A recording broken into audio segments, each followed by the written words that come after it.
आहे. Guinness book मध्ये नोंद करायची म्हटली तर गिनीज बुक वाल्यांना तरी ज्ञानेश्वरी समजण्याची गरज आहे की नाही आधी. नोंद करायची तरी म्हटलं तरी जो नोंद करणार त्याला तर त्याच्यातला सेन्स असला पाहिजे. वर्षानुवर्ष निघून जातात तर ज्ञानेश्वरी उमजत नाही, समजत नाही. तो ग्रंथ वयाच्या 16व्या वर्षी 18 दिवसात ज्ञानेश्वर माऊलींनी लिहिला. एवढं मोठं काम केल्यानंतर सत्कार तर होणारच. भगवंतानी सत्कार समारंभ आयोजित केला. 18वा अध्याय संपला आणि भगवंतानी ज्ञानदेवाला विचारलं, ज्ञाना बस नरदेहाचं सार्थक केलं. मनाची एकाग्रता किती असू शकते, त्या एकाग्रतेतून काय प्रगट होऊ शकतो? ज्ञान योग, विज्ञान योग, कर्मयोग, कर्म संन्यास योग, भक्ती योग, विभूती योग.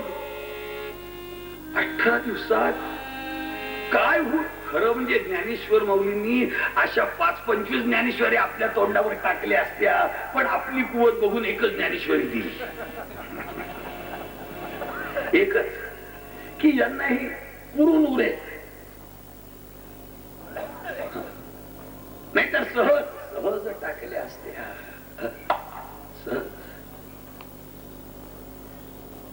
विहिरीवरती पंप बसवला. मोटार किती वेळ चालवता तुम्ही? टाकी भरेपर्यंत. तुमची टाकी भरली, पंप बंद करता. पंपाची आणि विहिरीची ताकद 24 तास पंप चालू ठेवा, विहिरीचं पाणी कमी पडणार नाही. पंपही दमायचा प्रश्न नाही. विहिरीवर बसवलेले पंप कधी गरम होत नाहीत, कारण पाणी त्यातून जात असत. विहिरीवर बसवलेले पंप गरम होत नाही, कारण त्याच्यातून पाण्याचा फ्लो जात असतो. पंपही दमत नाही, विहीर दमत नाही. कपॅसिटी टाकीची असते. माऊली दमायचा प्रश्न नव्हता. असे कित्येक ग्रंथ सहज अंगावर टाकायची त्यांच्या जवळ कुवत होती. आपली कुवत बघून एक ज्ञानेश्वरी त्यांनी आपल्याला दिली. आणि 21व्या वर्षी देवाला सांगितलं, बस आला कंटाळा, जाऊ द्या आम्हाला, तर बस खूप केलं आम्ही, जाऊ द्या.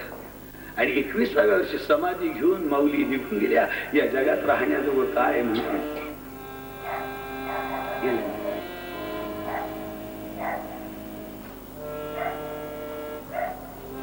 भगवंतानी ज्ञान समाजाला ज्ञानेश्वरी देण्यात दिली या म्हणण्यापेक्षा एक दृष्टी दिली की माणूस काय करू शकतो. ज्ञानेश्वरीचे पारायण करणारे तर संख्या वाढवत राहतात. तुमचे 70 झाले का आमचे 80 झाले, तुमचे 80 झाले का आमचे आता 107 झाले. 8वं करायचं आहे.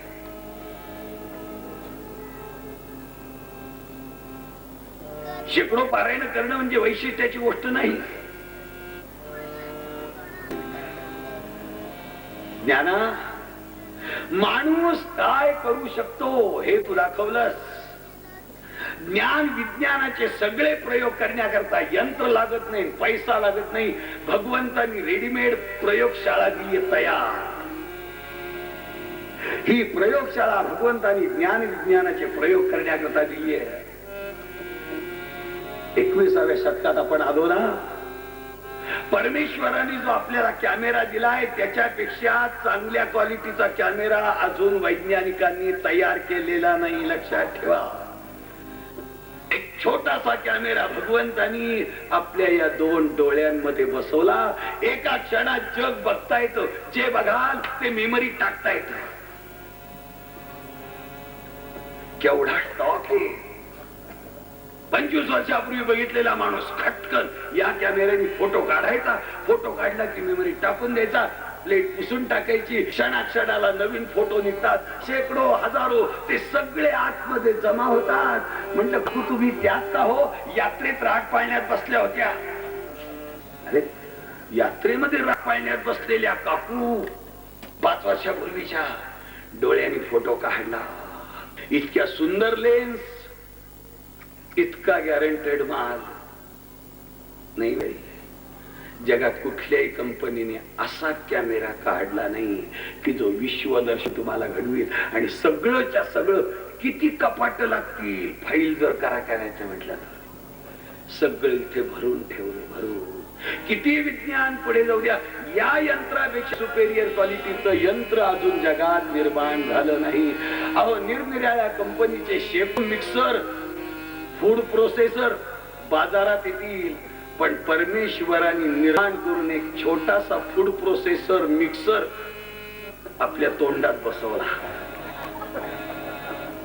एकदम छोटा, ऑल इन वन.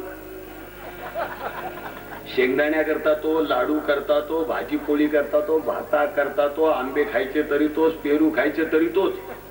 बरं, एवढ्यावरच नाही, पूजा करायची तर मंत्र म्हणायला तोच, नळावर भांडण झालं तर शिव्या द्यायला तोच. 2 in 1, 3 in 1 नाही, ऑल इन वन. गॅरंटी किती? मरेपर्यंत. मरेपर्यंत. या मिक्सरची गॅरंटी मरेपर्यंत. चांगले होते हो म्हणतो.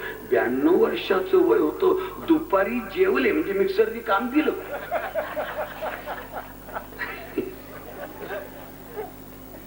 पडले. म्हटलं 4:30 वाजले, आता चहाला उठतील, मग उठतील. 4:45 वाजले, 5 वाजले, 5:15 वाजले. 6:00 शेवटी बघितलं तर केव्हा गेले होते कोण जाणे, पण जाण्यापूर्वी मिक्सरचा उपयोग करून गेले होते. तुम्ही किती तुमच्या विज्ञानाचं कौतुक कराल की 2 वर्षाची गॅरंटी, 5 वर्षाची गॅरंटी, 3 वर्षाची वॉरंटी. याच काय? देवान जर जन्माला घातल्यावर तुम्हाला सांगितलं 5 वर्षाची गॅरंटी, पुढे काय? पुढे काय करा?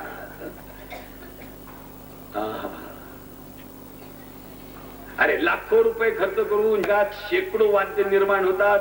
हा स्वर यंत्राचा 2.25 इंचाचा पीस इथे बसवलेला, याच्यातून जगातले सगळे स्वर निघतात.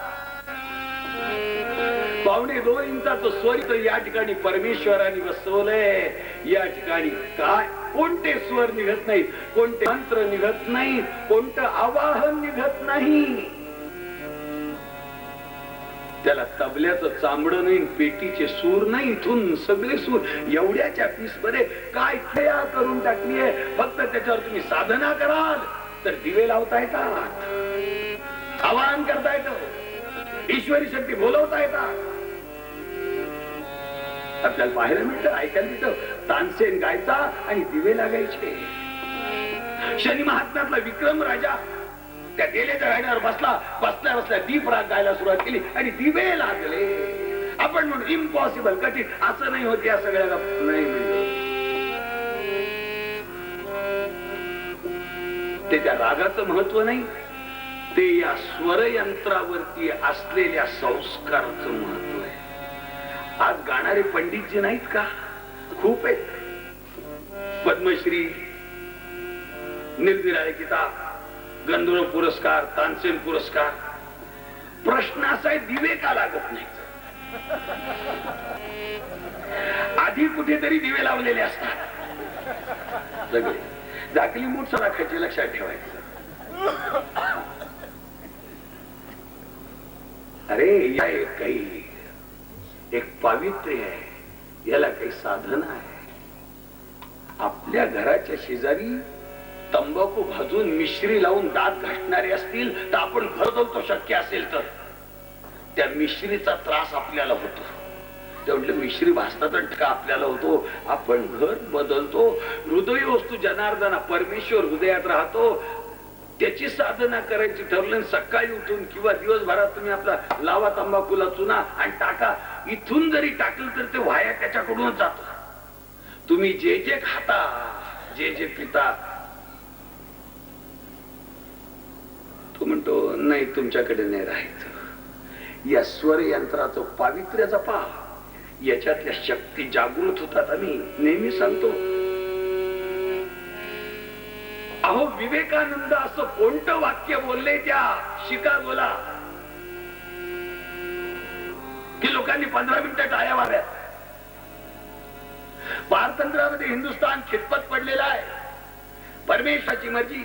रामकृष्ण परमहंसांचा हा शिष्य अमेरिकेला गेला, कर्ज काढून गेला, दुसऱ्याने काढलेल्या तिकिटावर गेला. हिंदुस्थान आणि हिंदुस्थानीयांना काही किंमत नव्हती, अशा अवस्थेत तो गेला. सर्व धर्म परिषद बसली आहे. अनेक देशाच्या अनेक प्रतिनिधी, मोठमोठाले धर्माचे पाड आणि आपल्या नोट्स घेऊन बसलेले, ज्याच्या अंतःकरणात जागृती होते ना त्याला बाहेरच्या नोटची गरज लागत नाही. लक्षात ठेवा. अहो, ज्याच्या पायात ताकद आहे तो कुबड्या घेऊन फिरेल कशाला? म्हणून की त्याला मजा येते म्हणून चालल्या कुबड्या घेऊन.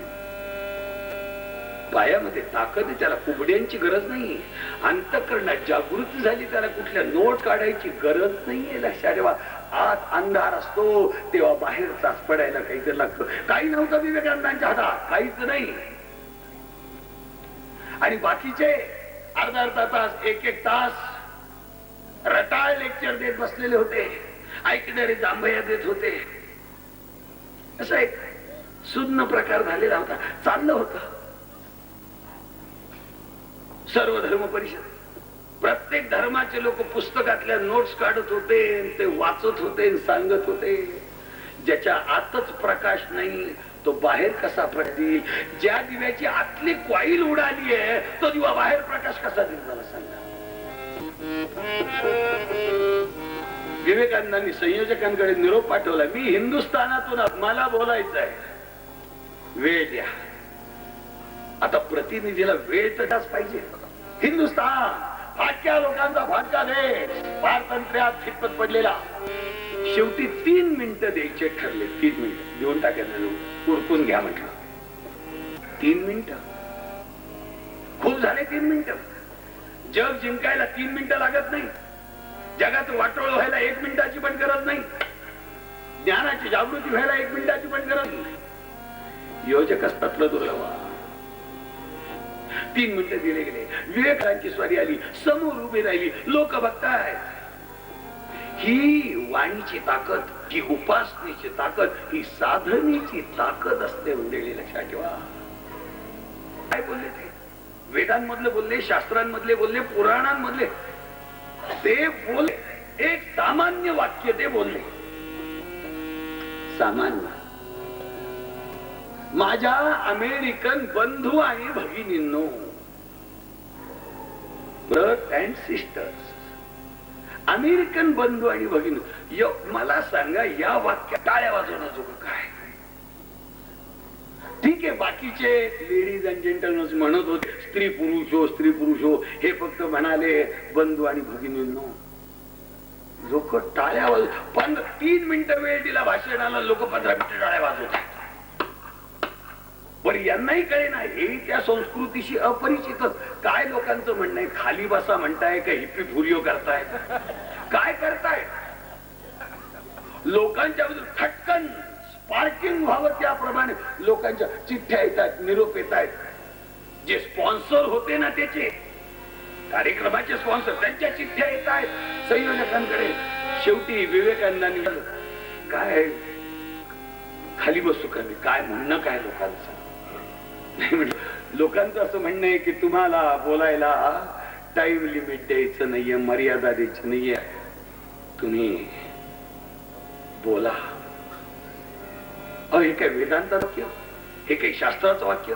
हा काय वेदातला मंत्र नाही? म्हणजे स्वामीजीच्या वाणीची ती ताकद होती, त्यांच्या तपश्चर्येची ताकद होती. म्हणून लक्षात ठेवा, त्यांनी कुठलंही वाक्य जर म्हणाले असते ना की हे अमेरिकेतल्या गाढवांनो, तर लोक टाळ्या वाजवले असते की कुणीतरी आपल्या तोंडावर आपली जागा दाखवून दिली आपल्याला. 15 मिनिटं टाळ्या मिळाल्याच असत्या त्यांना. काही झालं असतं. कारण जर आम्ही गाढव आहोत तर आमच्यातला गाढवपणा घालवून टाकणं हे तुम्हाला शक्य आहे. ती तुमच्या वाणीच्या ताकद आहे. आम्ही टाळ्या वाजवल्या असत्या आणि स्वागत केलं असतं. हे की वाक्याची कौतुक नव्हतं तेव्हा, त्या वाक्यात ते कौतुक असतं, तर त्यानंतर शेकडो जणांनी ते वाक्य वापरलं, कोण टाळ्या वाजवतो? ही विवेकानंदांच्या साधनेची ताकद होती. या यंत्रावर केलेल्या संस्काराची ती ताकद होती. ही प्रयोगशाळा दिलेली आहे. परमेश्वराने सुसज्ज असलेली ज्ञान विज्ञानाचे निरनिराळे प्रयोग करण्याकरता दिलेली ही एक प्रयोगशाळा आहे. हे कळावं एवढ्या करता संतांनी काही ना काही निमित्त केले. गरज नव्हती, गरज नव्हती. मुक्ताबाईला मांडे करायची गरज नव्हती आणि ज्ञानदेवांना मांडे खायची आग नव्हती. सगळ्या वासना संपून गेलेल्या, काहीच खायची इच्छा, पिंची इच्छा नाही. लक्षात ठेवा, अशा अवस्थेला जाऊन पोहोचलेले. जो का सेवी ब्रह्मरसाला तो का पक्वान्नाची भुकेला. ब्रह्मरस सेवन करणाऱ्यांना पक्वान्नाची गरज नसती, अशा अवस्थेला ते गेलेले. ही गावामध्ये फिरती आहे. आता ते मांडे करण्याकरता, मांडे म्हणजे पुरणपोळीचा एक प्रकार, हातावर करून कुशल, पण एवढा ते मांडे असतात आणि ते खापरावर भासतात. खानदेशात खापर येतात, त्याच्यावर ते करतात. आता यांच्याबद्दल संताप असलेल्या त्या विसोबा सावकारांना कुंभारवाड्यात जाऊन सांगितलं, कोणी परळ द्यायचा आणि त्याला परळ म्हणतात. एका कुंभारिणीने दिला, सावकारानं तो परळ फोडून टाकला आणि कुंभारवाड्यातल्या त्या कुंभारिणीचे सगळे परळ फोडून टाकले. बरं, सावकाराकडूनच कर्ज घ्यावं लागायचं, त्याच्या विरुद्ध कोण बोलणार? संन्याशाच्या कार्ट्याला हवेत कशाला मांड्याचे चोचले आणि गळ्यामध्ये धोंडा बांधा आणि जीव द्या. मुक्ताबाई घरी आली. सिद्ध बेटावर आली, रडायला लागली. विसोबाला मोठा आसुरी आनंद. त्याच विसोबाचा पुढे संत केला. त्यांनीच नावाला गुरु उपदेश दिला. विसोबाची स्वारी मागून येते, कसे अडतायत पोर. पोरगी आली. ज्ञानदेवांनी बघितलं, काय झालं रडायला? मुक्ते, दादा मांडे करावीत, तुम्हाला खायला घालावीत अशी माहिती. अगं आम्हाला म्हणजे नकोय. आमच्या जिभेला ना मांड्याची चव राहिली, ना वड्याची राहिली, ना भाजीची राहिली, ना पुरीची राहिली. आमच्या जिभेला फक्त ज्ञान साधना जागृत करणाऱ्या परमात्म्याच्या नामाची चव फक्त शिल्लक राहिली. नको दादा, पण माझी इच्छा होती. ठीक आहे, तुझी इच्छा होती ना, मांड्याचं पीठ भिजव. भिजव कशी? मांडे भाजायला परळ लागतं, त्याच्यावर तुला मांडे घ्यायचे तर आम्हाला खाऊ घालायचे ना. सगळं निमित्त, सगळे नाटक लक्षात ठेवा. हो, मांड्याचं पीठ परळ. तुला काय करायचं? खिडकीच्या बाहेरून विसोबा बघतोय. आता विसोबा बघतोय हे ज्ञानी सुद्धा बघताय. तिने ते मांड्याचं पीठ भिजवलं, पुरणाचा उंडा घेतला, पुरणपोळी सारखा थापत थापत थापत थापत शेवटी तो असा हातावर घेऊन असा करावा लागतो. एवढा फाट, इतका पातळ असतो मांडा की पेपर वाटलं तर पेपर वाचता येतो, इतका पातळ मांडा असतो तो. ती मांडा तयार करते. आता हा विसोबा बाहेर उभा आहे, मांडे तयार कर. भाजणार कशावर? परळ तर नाहीये. हे शरीर, हे यंत्र आहे, ही ज्ञान विज्ञानाची प्रयोगशाळा आहे. हे अध्यात्माचं मंदिर आहे. विज्ञान प्रयोगशाळा आणि अध्यात्माचं मंदिर, याच्यापेक्षा किमती वस्तू या जगामध्ये दुसरी. हे ज्याला कळेल तोच अंतर्मुख होईल. जो कळणार नाही तो हिंडत राहील, भटकत राहील, फिरत राहील, सुख शोधित राहील. आणि समर्थ म्हणतात, बहु हिंडता सौख्य होणार नाही. शिणावे परी नाचुडे हित काही, दमून जाल थकून जाल, वणवण करी काही पात्रात पडणार नाही. आपल्याला विवेक हवे, तुकोबाराय हवे, समर्थ हवेत, शिवाजी राजे हवे, झाशीची राणी हवी, राणा प्रताप हवाय, तानाजी मालुसरे हवाय. आपल्याला नेताजी सुभाषचंद्र बोस हवेत, आपल्याला महात्माजी हवेत, आपल्याला बलवान हवेत, आपल्याला गुणवान हवेत, आपल्याला विद्वान हवेत. तर त्याची प्रोसिजर कळाली तर आपल्याला मिळेल, नाही तर हे आपल्याला मिळणार नाही. मिळणार. वाहवत जाणार लोक, जग वाहवत जाईल.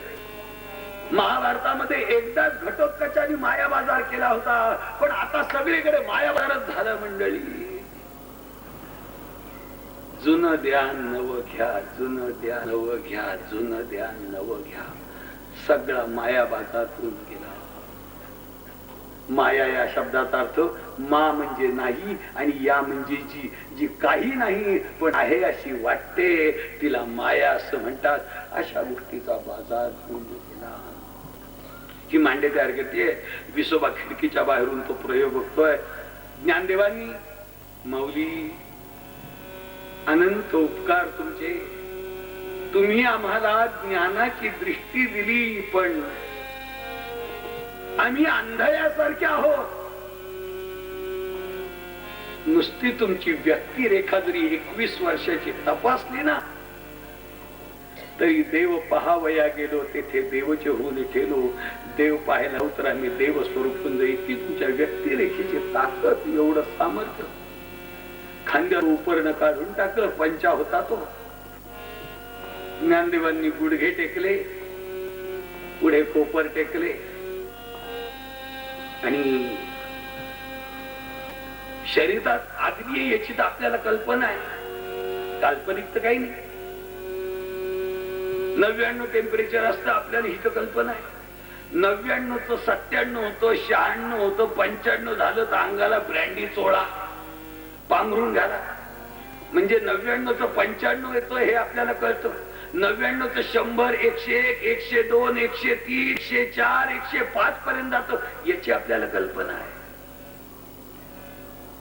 एवढ्यावर गेलं की बर्फाच्या घड्या ठेवा, कोलन वाटर ठेवा, अंगाला बर्फ लावा, गार पाणी लावा, पंखे लावा, टेम्परेचर ठिकाणावर. याच कारण या बॉडीला आपण सवय लावलेली आहे म्हणून तडा जाईल असं वाटतं. पण एक लक्षात ठेवायचं, टेम्परेचर जर 90, 99 ते 105 पर्यंत जाऊ शकतं, तर हे टेम्परेचर 140 पर्यंत, 200 पर्यंत गेलं पाहिजे. कारण जाणे येण्याची प्रक्रिया त्यात आहे. कमी जास्त होण्याची प्रक्रिया टेम्परेचर मध्ये आहे. ज्ञानदेव आपल्याला फक्त त्याची पद्धत माहित नाही. माहित नाही म्हणजे आपण अभ्यास केला नाही. अर्जुनाने निरनिराळ्या शंका विचारल्या, भगवंतांनी सांगितलं, पार्था या सगळ्याचे उत्तर हवे असतील तर मी काही तुझ्या बापाचा नौकर आहे का सगळं शिकवायला? अभ्यास आहे तू कोणते अभ्यास कुठे कर? अरे ही प्रयोगशाळा दिली आहे ना, या प्रयोगशाळेमध्ये अभ्यास करीत ज्ञान विज्ञानाचे, अध्यात्माचे, बुद्धीचे, कर्माचे सगळे प्रयोग सिद्ध करता येईल अशी सुसज्ज प्रयोगशाळा जीवाला दिलेली आहे. ज्ञानदेवांनी गुडघे टेकले, पुढे कोपर टेकले, अंतराग्नी जागृत केला. टेम्परेचर वाढायला लागलं, इतकं वाढायला लागलं की तोंडातून ज्वालांप्रमाणे श्वासोश्वास, ज्याला ताप येतो ना त्याच्या तोंडातनं उष्ण श्वास चालतात. आपल्याला कल्पना आहे उष्ण श्वास. ज्ञानदेवांच्या मुखातनं ज्वालांप्रमाणे लहरी बाहेर पडतायत आणि पाठ तापवून. मुक्ताबाईंनी तो तयार केलेला मांडा पाठीवर टाकला आणि एखाद्या निर्लेपच्या तव्यावर तो तरारून फुगून यावा त्याप्रमाणे तो मांडा फुगला आहे. पण हे जरी केलं तरी विचार एक ज्ञानदेवांनी केला, ज्यांनी फोडले त्याला शिक्षा तर काहीतरी केलीच पाहिजे की नाही. शिक्षा पाठ यांची तापली, आर्थिंग तिकडे दिली, चटके त्याला बसायला लागले.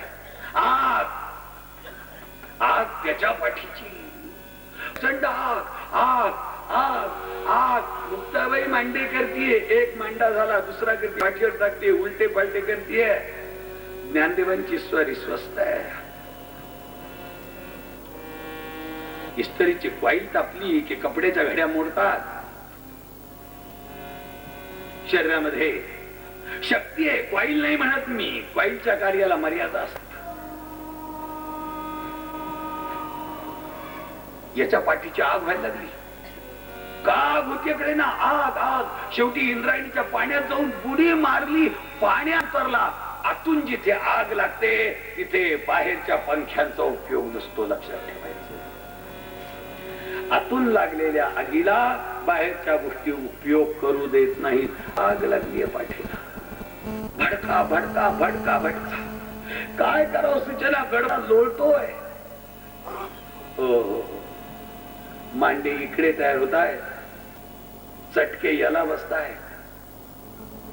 शेवटी गावातली जी काही सात्विक मंडळी होती, सावकार, विसोबा, ही आग शांत व्हायला हवी असेल तर ज्यांना तुम्ही छळले त्यांना शरण जा.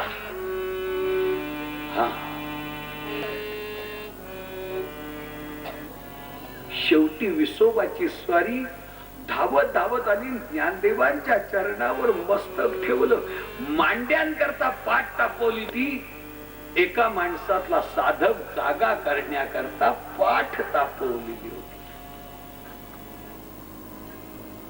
पायावर मस्तक ठेवलं.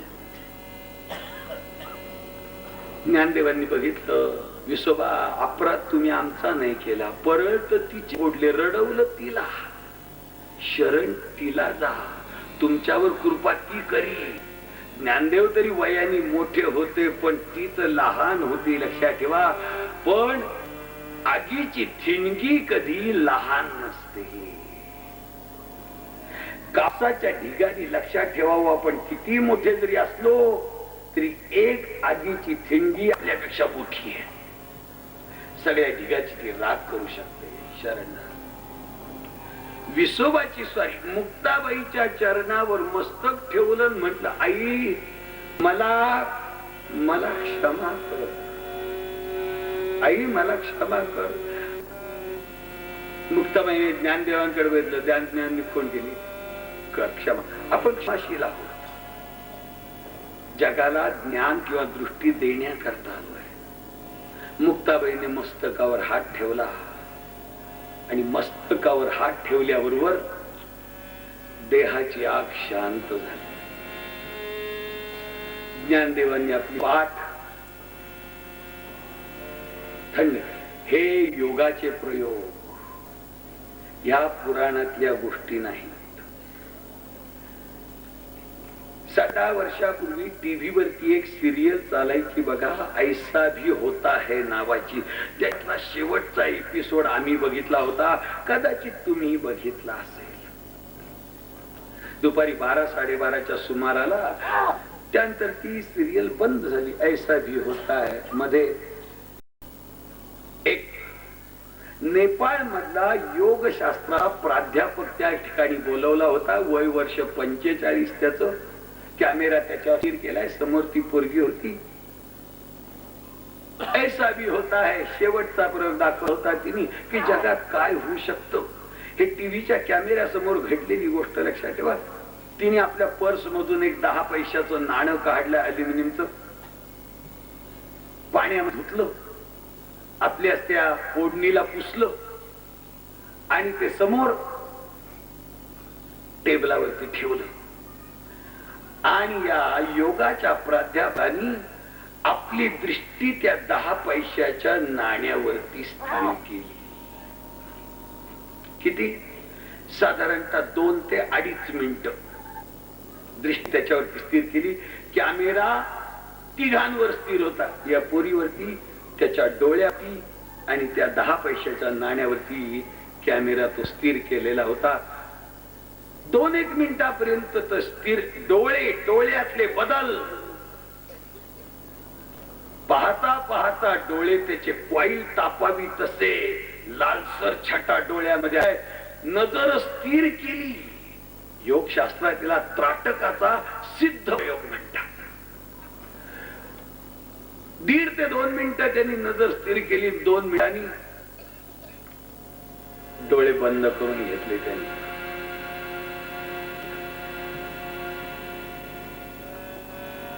आणि त्यानंतर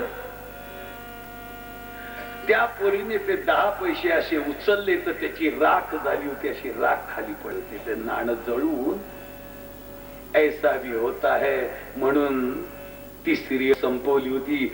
आपल्या डोळ्याच्या ताकदीने त्या 10 पैशाच्या नाण्याची राख करून टाकली. नाव पण त्याचं कुठेतरी डायरीत आम्ही लिहून ठेवलेलं आहे, जे प्रयोग केला त्याचा. पण 2 मिनिटांमध्ये त्या 10 पैशाच्या नाण्यावर दृष्टी स्थिर केली आणि त्या नाण्याची राख झाली. ज्ञानदेवांनी मांडे भाजले. ही नवलाची गोष्ट नाही. आपल्याला जग पाहायची सवय लागली ना, न्यूज पाहायची सवय लागली आहे. नॉर्थला काय चाललंय, ईस्टला काय चाललंय, वेस्टला काय चाललंय, साऊथला काय चाललंय, हे पाहायची सवय लागल्यामुळे स्वतःकडे पाहायला आपल्याला सवड नाहीये. आपल्या प्रयोगशाळेचा उपयोग करायला आपल्याला सवडच नाहीये. आणि जर काही तुम्हाला जीवनात साधायचं असेल, काही मिळवायचं असेल, शरीर बल, मनोबल, आत्मबल, योग बल, यातलं कुठलंही बल जर तुम्हाला मिळवायचं असेल तर तुमच्या प्रयोगशाळेवर तुमचं लक्ष तुम्हाला केंद्रित करावं लागेल. आणि नामदेवरायांनी तो मुद्दा आपल्या पुढे ठेवलाय. लक्षात ठेवा. ज्ञानदे रचिला पाया, उभारिले देवालया, नामाता याचा कर किंकर तेने केला हस्तार. 750 वर्षापूर्वी ही संत मंडळी अवतीर्ण झाली. ज्ञानांनी समाधी घेतली.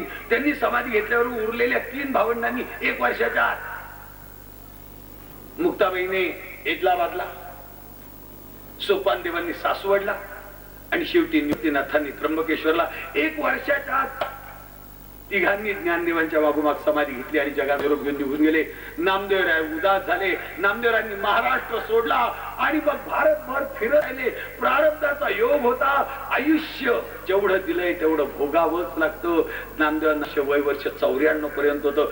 बंगालमध्ये फिरले, पंजाबमध्ये फिरले, कर्नाटकामध्ये फिरले, मराठीमध्ये, हिंदीमध्ये, गुजरातीमध्ये, बंगालीमध्ये, पंजाबीमध्ये आणि कानडीमध्ये 6 भाषांमध्ये शेकडो अभंग नामदेवरायांचे उपलब्ध आहेत. शिखांचा धर्मग्रंथ गुरु ग्रंथ साहेबांमध्ये ओळीने 52 अभंग नामदेवरायांचे, महाराष्ट्रातल्या संतांचे. याच्यावरून आपल्याला नामदेवरायांचा मोठेपणा कळले.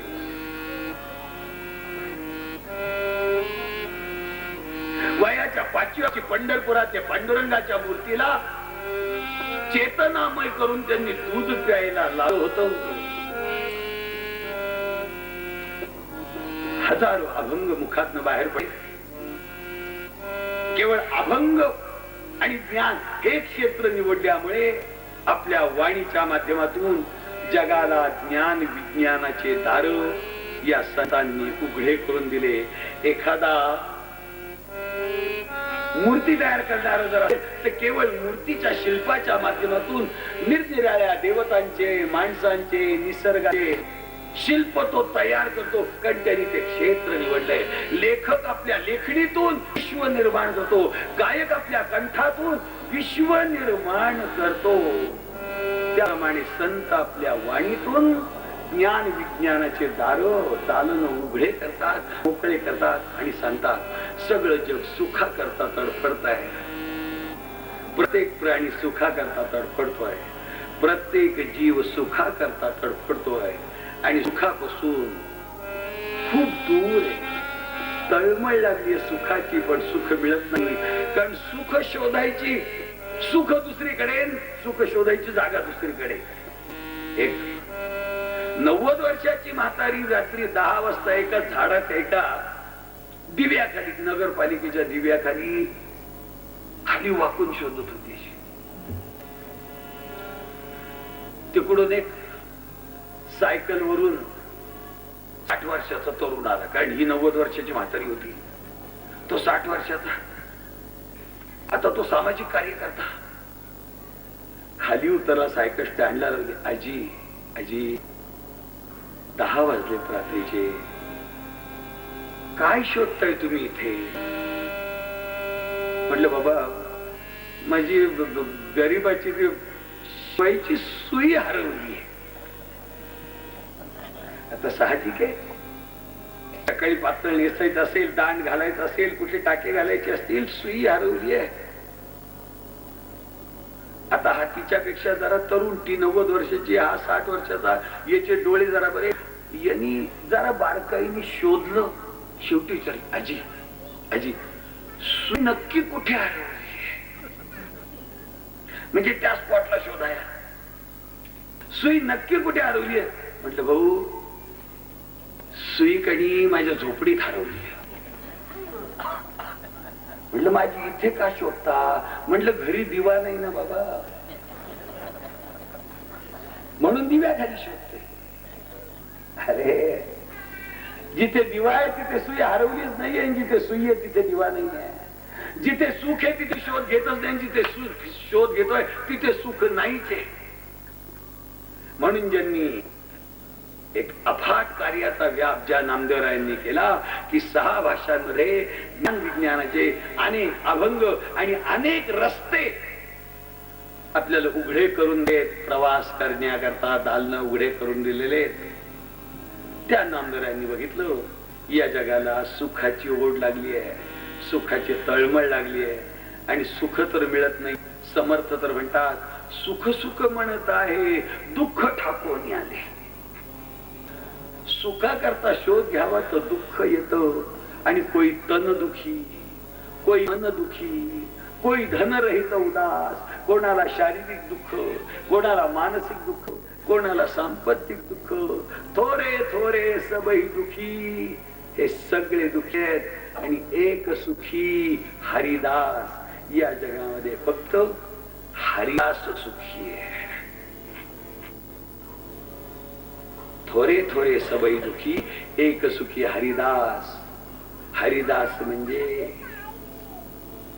हरी म्हणजे हरण करणारा, दुःखाच हरण करणारी अशी जी शक्ती आहे, त्याचं दास्यत्व ज्यांनी स्वीकारलंय त्याच दुःख दूर होतं आणि तो फक्त सुखी होतो.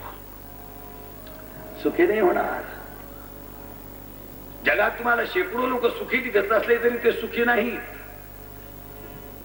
सुखाच्या भ्रात जगद्गुरु शंकराचार्यांनी असं वर्णन पंचदशीत केले. ते म्हणतात लालापान मिवांगुष्टे बाला नाम स्तन्य विभ्रमा. मोठं मार्मिक उदाहरण दिलंय. सकाळी 10 वाजले, 10:30 वाजता नवऱ्याला ऑफिसला जायचंय. बाईनी जेवायचं पान वाढलं.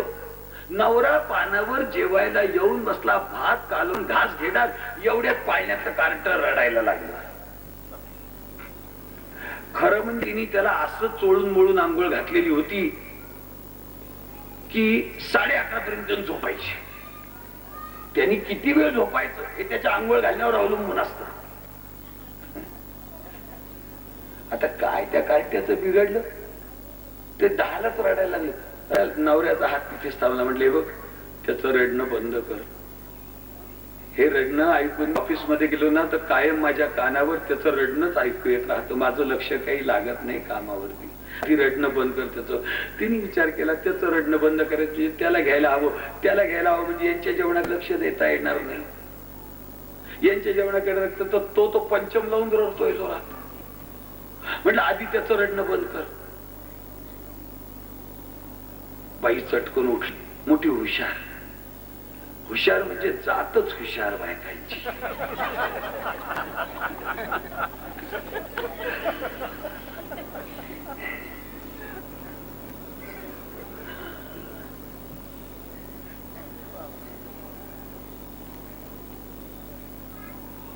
नारी निंदा मत करो, नारी रतन की खान, जिस खान से पैदा हुए राम कृष्ण हनुमान. आणि तिथेच यादी संपली का? आपण काय पडलोय? शेतावरून भाताची परीक्षा म्हणून रामकृष्ण हनुमान म्हटले, पण आपणही त्याच खाणीत जन्माला आलेलो. बाई चटकन उठली, पाळण्याजवळ दिली. ते 4 महिन्याचं कार्ट डोळे झाकून जोरात चालव ठणठणात त्याचा. बाईने त्याच्याकडे 2 क्षण बघितलं आणि पटकन केलं काय, त्या रड्या कार्ट्याचा त्याच्याच उजव्या हाताचा अंगठा घेतला आणि त्याच्या तोंडात घातला. सायकॉलॉजी शिकावी लागत नाही, जीवनात सहज येणारी गोष्ट. अहो, आपल्या मनाचा अभ्यास दुसऱ्याने आपल्याला शिकवावं यात आणखीन काय दुर्दैव असावं. मन आलं आणि त्याचं लॉजिक आपल्याला दुसरं कोणतं शिकवावं. आपल्याला लॉजिक आपल्याला माहित असू नये. तिने त्याच्या तोंडात अंगठा घातला. तोंडात अंगठा गेल्यावर ते काढलं. अंगठा चोखायला लागला. आवाज बंद.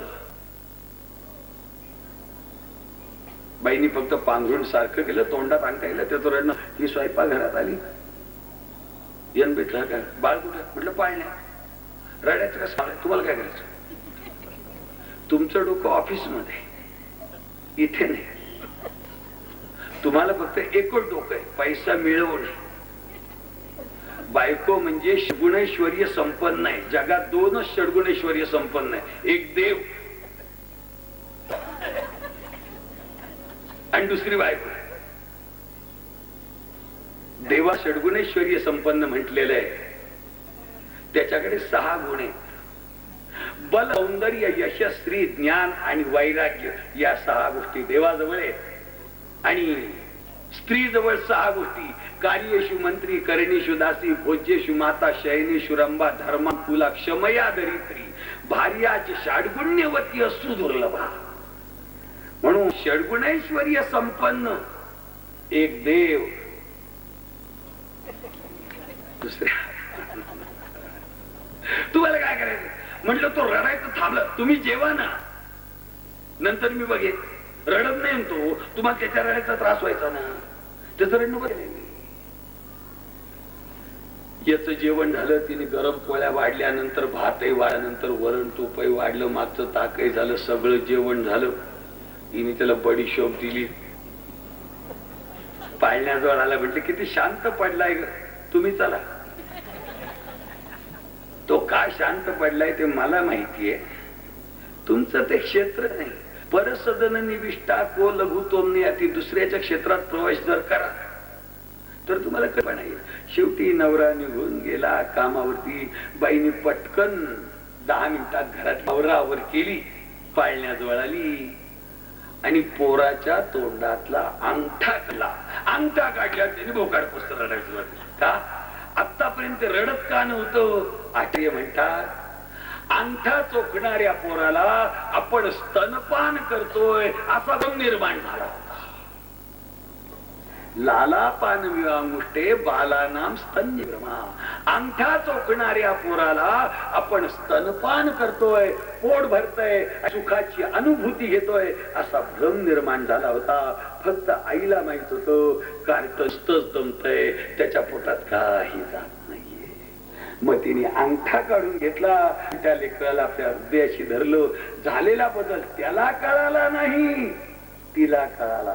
त्याप्रमाणे जगात निरनिराळ्या गोष्टींचा उपभोग घेणारे आपण नुसतेच दमतोय, आपल्या पदरात काही पडत नाही याची जाणीव संत रूपी आईला कळते.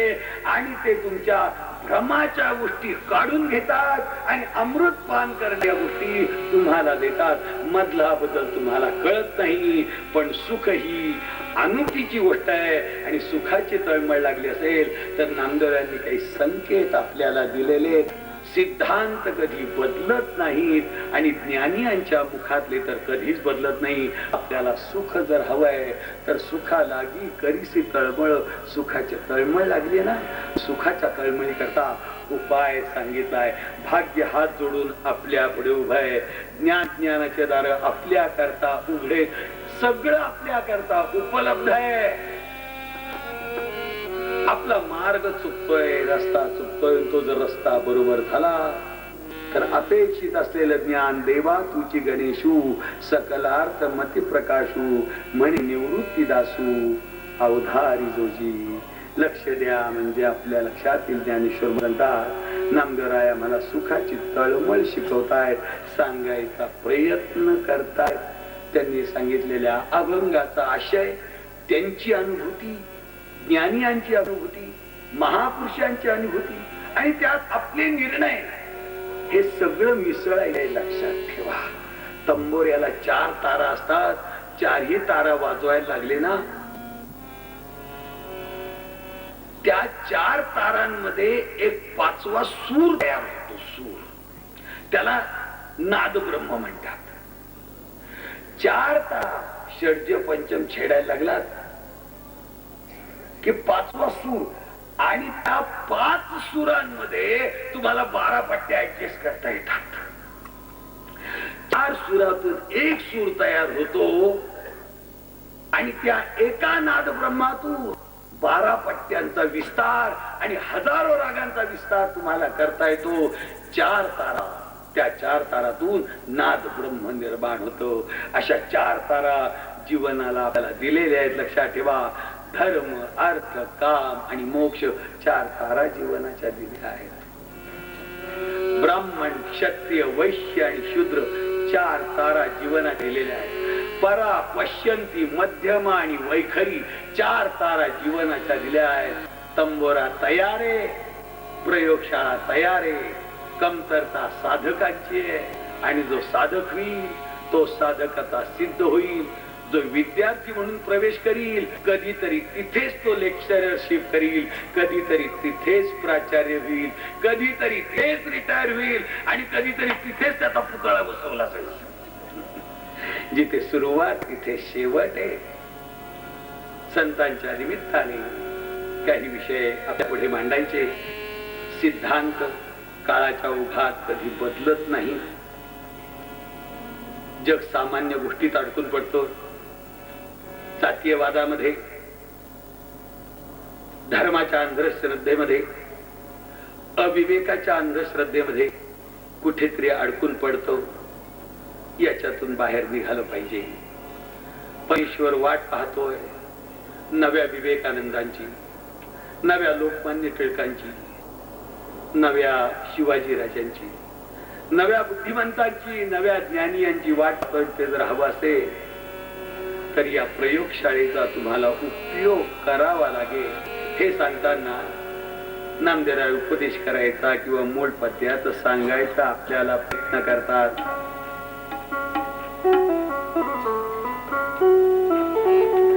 गमधनी सानी रनी रम रम गम ग सानी रनी साम ग सा लागी करी शीतळ मंगळ सुखाला करी शीतळ सुखाला करी शीतळ ओ लागी करी शीतळ सुखागी करी शीतळ तरी तू पंढरीसी जाई एक वेळ, तरी तू पंढरीसी जाई एक वेळ लागी करी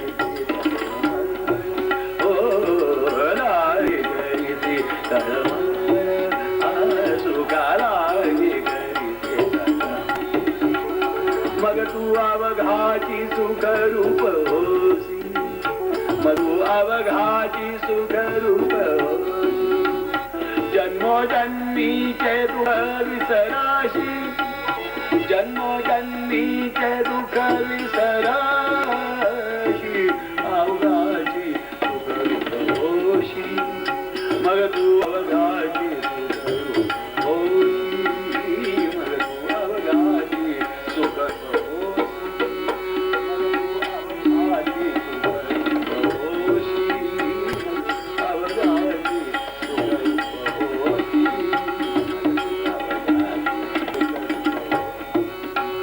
चंद्रभागे करिताय स्नान, चंद्रभागे करिताय स्नान तुझे दोष पळती रानोरान, तुझे दोष पळती रानोरान अवघाची सुख रूप होसी.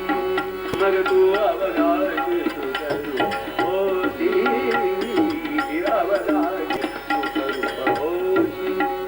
मग तू अवघाची सुख रूप नामा म्हणे उपमा काय नामा म्हणे उपमा काय द्यावी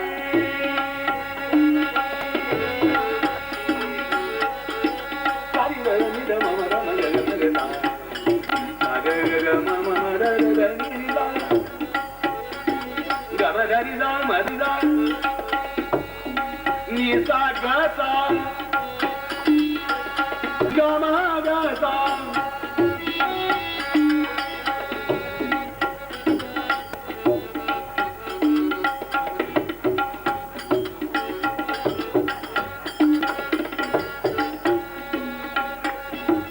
म्हणे उपमा काय गावी, नामा म्हणे उपमा काय गावी, विठोबाची अलबला घ्यावी, माझ्या विठोबाची अलबला घ्यावी अवघाची सुख होसी. मग तू अवघाची सुख होसी होसी, मग अवघाची सुख अवघाची सुख अवघाची सुख हो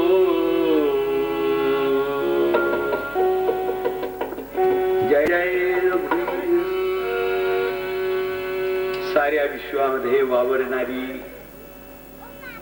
जी एक चेतना शक्ती, दिव्य शक्ती, एक पावर,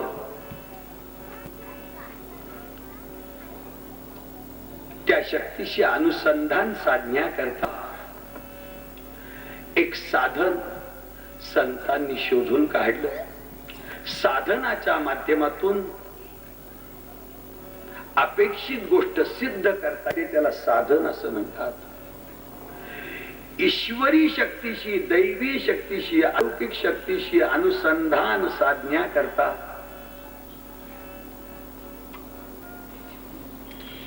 आपल्यावर उपकार म्हणून संतांनी एक साधन शोध काढलं, ज्या साधनाने या देहातले सुप्त केंद्र जागे होतात, शक्तिस्थान जागे होतात, दिव्य लहरींची जागृती होते. मानवी सामर्थ्यातून अमानवी किंवा दैवी सामर्थ्याकरता प्रवास सुरू होतो. असं एक साधन शोधून काढलं आणि त्या साधनाला, त्या शक्तीचं नाम असं म्हटलं, परमेश्वराचं नाम असं म्हटलं. समर्थांनी त्याच्यावरती 12 वर्ष प्रयोग केला. नाशिक 12 वर्ष तपश्चर्या केली. ती विश्वव्यापक शक्ती सगुण रूपात आपल्यावर प्रगट करून सगुण रूपात दर्शन घेतलं. त्यांना सामान्य म्हणायचा आपल्याला अधिकार नाही, कारण मोगलांच्या राजवटीत 11 मारुतीची मंदिर समर्थांनी बांधले.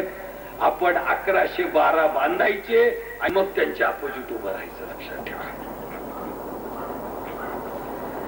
ज्ञानदेवांनी 18 दिवसात ज्ञानेश्वरी लिहिली, आपण 17 दिवसात काहीतरी लिहायचं आणि मग उभं राहायचं त्यांच्या. तोपर्यंत आपल्याला नैतिक अधिकार नाही. दासबोधासारखा ग्रंथ लिहिला, मनाचे श्लोक लिहिले, 11 मारुतीच्या सगळ्यांची यादी आहे. अगदी पहिल्यांदी समर्थांच्या पादुकाच्या दौऱ्याबरोबर 25 वर्षापूर्वी इथे नागपूरमध्ये मी आलो होतो कार्यक्रमाला. 3 वेळा भ्रमण त्यानंतर समर्थांच्या प्रचार कार्याच्या निमित्ताने संपूर्ण भारतभर फिरून आलो. आत्ताही पुण्यामध्ये समर्थ पादुकांच्या प्रचार दौऱ्यातलेच कार्यक्रम केलेला. फक्त 5च तारखा शिल्लक होत्या त्यावेळेला. अचानक पादुकांचा मुक्काम पुण्यामध्ये आला वेळेला 5 कार्यक्रम त्या ठिकाणी देऊन नंतर आलो. 2-3 ठिकाणाकरता मंडळाने विनंती केली की दिल्लीचा मुक्काम ज्या वेळेला आमचा असेल, आग्र्याचा मुक्काम ज्या वेळेला असेल, असे 2-3 ठिकाण त्यावेळेला आम्ही तुम्हाला बोलवून निदान त्यावेळेला एक 5 दिवस, 7 दिवस किंवा 10 दिवस देण्याचा प्रयत्न करा. आताशी 11 मारुतीची मंदिर स्थापन केली. मोगलांच्या राजवटीमध्ये अशा प्रकारची ती राजवट की सगळं अस्तित्व संपायची वेळ आलेली होती. प्रबल यवन झाले होते वंद्य या महाराष्ट्रात, आक्रंदत होता धर्म परसत्तेच्या दारात, शौर्य धैर्य रुपले होते परसेवेच्या पंखात.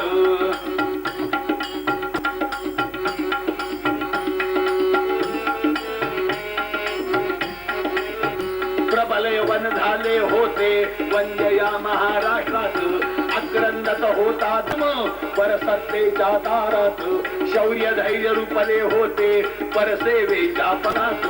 ऐशा वेळी कल्याणी धीराची केवळ खाणी, श्री समर्थ सद्रुवाणी तुमली हो सर्वत्र. जय जय रघुवीर समर्थ तुमली हो सर्वत्र. जय जय रघुवीर समर्थ तुमली हो सर्वत्र. जय जय रघुवीर समर्थ. अशा कठीण काळात प्रबल झाले होते वंदे या महाराष्ट्रात, आक्रंदत होता धर्म पर सत्तेच्या दारात, शौर्य धैर्य झाले होते पर सेवेच्या पंखात. ऐशा वेळी कल्याणी धीराची केवळ गाणी, श्री समर्थ सद्गुरुवाणी दुमली हो सर्वत्र. जय जय रघुवीर समर्थ. प्रचंड मोठा व्याप धर्माला ग्लानी टाकली. त्या समर्थांनी हा अध्यात्माचा प्रयोग स्वतः केला. 12 नाशिक जवळ टाकलीला पहाटे ब्रह्ममुहूर्तावरती 3:30 पावणे 4ला उठायचं, गायत्रीचे पुरश्चरण करायचे, रामनामाचा मंत्राचा प्रयोग या प्रयोगशाळेमध्ये सिद्ध करायचा. 12 वर्ष प्रयोग केला आणि त्या प्रयोगातून जीवन जेव्हा सिद्ध झालं तेव्हा कार्याकरता बाहेर पडले. त्यांनी स्वतःचा अनुभव जो घेतला, भक्तीचे नियोगे देव निश्चये पावती मानव ऐसा आहे अभिप्राय ग्रंथी लोक हो. ज्या नामाबद्दल आम्ही तुम्हाला सांगतोय, जयाचे नामे महादोष जाती, जयाचे नामे गती पावी येती, जयाचे नामे घडे पुण्य ठेवा, प्रभाते मी राम चिंतित जावा. लक्षात, अध्यात्माची ताकद अशी आहे, बदलत नाही असं प्रारब्ध नाही. तुमच्या हातावरच्या सगळ्या रेषांच्या दिशा बदलतात, नको असलेल्या रेषा पुसता येतात, हव्या असलेल्या रेषा जागृत करता येतात, ग्रहांच्या दृष्टी बदलता येतात. या सगळ्या रेषा बदलवायची ताकद उपासनेमध्ये, दोष घालवण्याची ताकद उपासनेमध्ये आहे. जी उपासना त्यांनी केली ती आपल्याला शिकवायचा प्रयत्न करा. आपण प्रयत्न करा. अहो, एफडीला ठेवलेली रक्कम पूर्ण वेळ ठेवली तर संपूर्ण व्याज मिळेल, पण नाही जमू शकलं तर एक लक्षात ठेवायचं, आज तुम्ही 10,000 रुपये ठेवले आणि दैवयोगाने उद्या जरी काढावे लागले तुम्हाला, तरी त्याचे 9,999 कधीच होणार नाही, तेवढं लक्षात ठेवायचं. इथे बँकवाले बसलेत. 10,000चे पूर्वे जर ठेवा, तुमची काय 5 वर्षाची 5.5 वर्षाची योजना असेल तर 10चे 20 तुम्हाला नक्की मिळणार. पण कदाचित उद्या काढावे लागले तरी 9,999 कधीच होणार नाहीत, लक्षात ठेवा. एक दिवसाचं का होईना व्याज तुम्हाला मिळेल, एक दिवसाचं व्याज तुम्हाला मिळेल. नाही समर्थांनी प्रचंड जमणार नाही, कदाचित जमवल्याने जमेल, न जमायला काय जमू शकतो असं नसतं काही. एकाच कंपनीने तयार केलेल्या मोटरसायकल आहेत, तर एक 40च्या स्पीडने धावते आणि एक 70च्या स्पीडने धावते, असं होतं का? प्रत्येकीला रेस दिलेला आहे ना, त्या कंपनीचं ते मॉडेल असेल तर ही 70च्या स्पीडने जाते तर ती 70च्या स्पीडने गेलीच पाहिजे.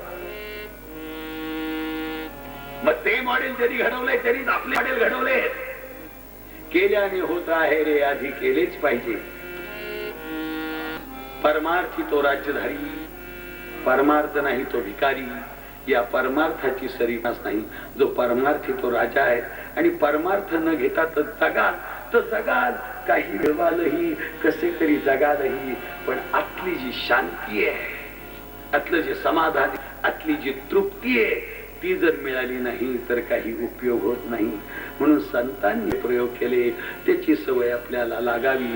म्हणून कीर्तनामध्ये मध्यंतरामध्ये भगवंताच्या नामाचा प्रयोग असतो. नामस्मरण करताना सगळ्यांनी टाळ्या वाजवायच्या, कारण ह्या ज्या रेषा आहेत या सगळ्यांचे कनेक्शन आतमध्ये जोडलेले आहेत. टाळी जेव्हा वाजता त्यावेळेला हे सगळे पॉइंट, कुठे लिव्हरला, कुठे हार्ट, कुठे किडनीला, कुठे श्रीराम जय राम जय जय राम.